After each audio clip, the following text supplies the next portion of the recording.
প্রিয় ভাই বোনেরা, আসসালামু আলাইকুম। মনে রেখো, আল্লাহ কাউকে ছেড়ে দেন না। জীবনের পথ চলায় আমরা সবাই কোনো না কোনো সময়ে ভুল করি, কখনো ছোট, কখনো বড়। অনেক সময় আমরা নিজেদের এতটাই পাপী ভাবি, মনে হয় আল্লাহ হয়তো আমাকে আর ভালোবাসেন না। আমি তো দুনিয়াতেও ব্যর্থ, আখিরাতেও হয়তো জাহান্নাম আমার জন্য। কিন্তু জেনে রাখো ভাই, বোন, তোমার ফিরে আসার অপেক্ষায় একজন আছেন। তিনি হচ্ছেন আল্লাহ, আর কেউ নন। তিনি অপেক্ষা করেন তুমি কবে ফিরে আসবে, কবে তুমি বলবে, হে আল্লাহ, আমি ক্লান্ত, আমি ভুল করেছি, এবার তুমিই ধরো। তুমি হয়তো অনেক পাপ করেছ, কিন্তু আল্লাহর দয়া পাপের চেয়ে অনেক বড়।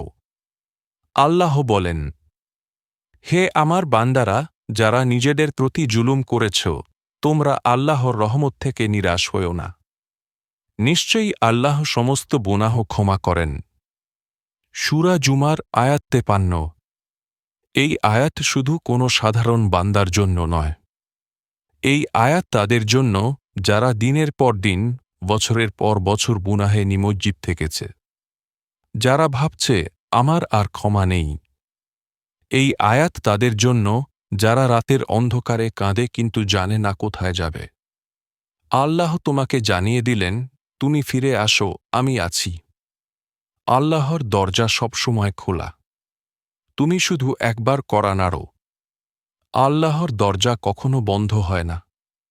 আমরা হাজারবার পাপ করলেও তিনি একবার তাওবায় ক্ষমা করে দিতে প্রস্তুত থাকেন।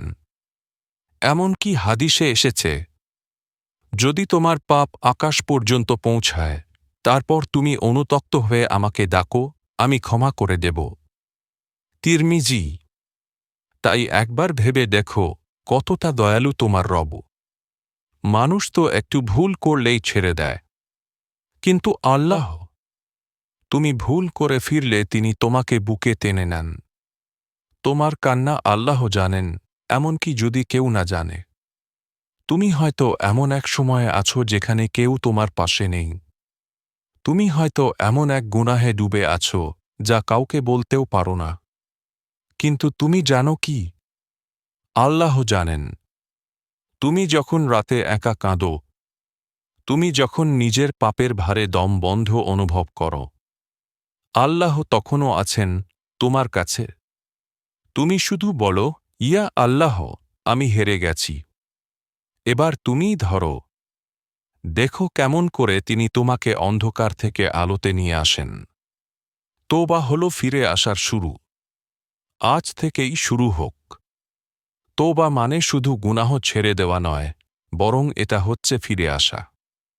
নিজের ভাঙা মন নিয়ে আল্লাহর কাছে যাওয়া। তুমি হয়তো মনে করছ, আমি তো বারবার চেষ্টা করছি, কিন্তু আবার গুনাহ করে ফেলেছি।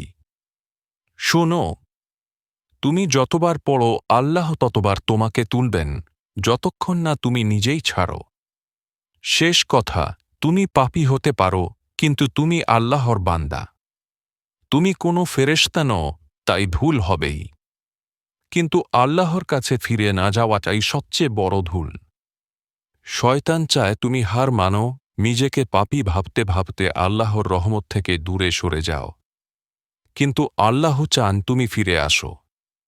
তুমি বলো, আল্লাহু আকবার, তুমি কাঁদো, তুমি তাওবা করো।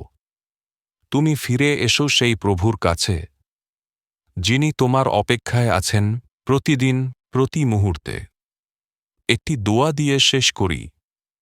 হে আল্লাহ, আমরা ভুল করেছি, পাপ করেছি, তোমার কথা ভুলে গিয়েছি। তুমি আমাদের ক্ষমা করো। তুমি আমাদের গ্রহণ করো। তুমি আমাদের মনকে আবার আলোরে ধরিয়ে দাও। আমরা ফিরতে চাই তোমার কাছেই, যিনি কখনো কাউকে ফিরিয়ে দেন না। আমিন।